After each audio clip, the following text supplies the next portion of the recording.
Introducing God's Plan, Chapter 3, the Tower of Babel and God's New Plan. Noah began his life all over again on the earth which had been destroyed by the flood.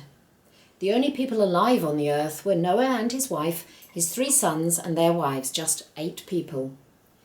However, as time went by and many years passed, the earth began to be filled with people again. All the people spoke the same language, and everyone understood everybody else.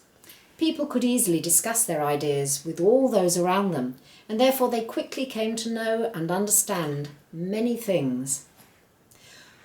One day, some of the people decided to use the ideas they had to build a tower. It was not an ordinary tower. They intended to build it with a top like the sun and the moon and the stars. From this, the people thought that they could tell what would happen in the future, something God did not want them to do. God knew that this would be bad for them and cause them a lot of trouble. God looked down on this tower which the people were building, and he was not pleased with what he saw. After all, it was God who created the sun and the moon and the stars in the beginning. People used their time and energy to build this tower, hoping to make a name for themselves. Perhaps they wanted to be famous by trying to predict when there would be another flood.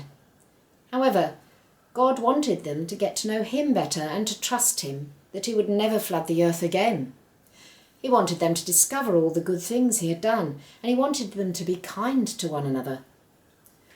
While God was looking down on the tower which the people were building, he decided to make all the people on earth speak different languages.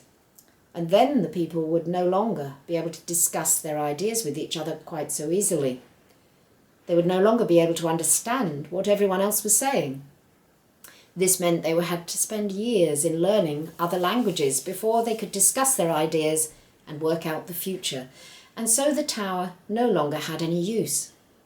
It was called the Tower of Babel because it was there that the Lord confused the language of the whole world. As a result of there being so many languages, groups of people who spoke the same language went to live in different places and became different nations. The population was scattered over the earth, and since that time, there has never been such a tower built again. Many people found new lands where they settled down to live.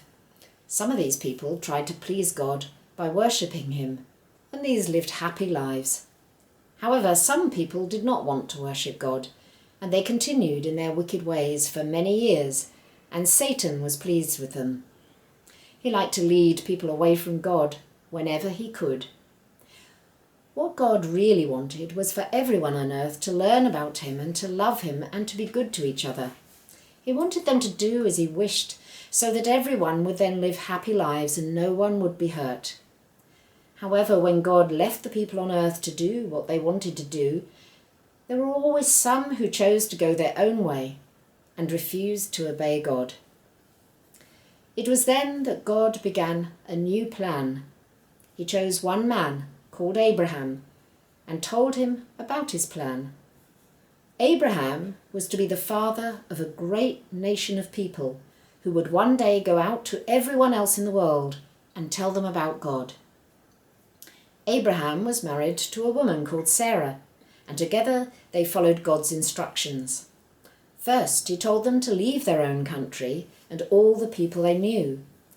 They were to travel to a land which God would show them. They packed up their belongings and set out on a long journey from where they lived to the land of Canaan, which God led them to. Abraham was 75 years old when they moved to the land of Canaan, and yet he and Sarah still had no children. And so Abraham wondered how he could be the father of a great nation of people, as God had promised. One night God spoke to Abraham. He told him to look up at the heavens and count the stars, if he could. Of course, there were too many for Abraham to count.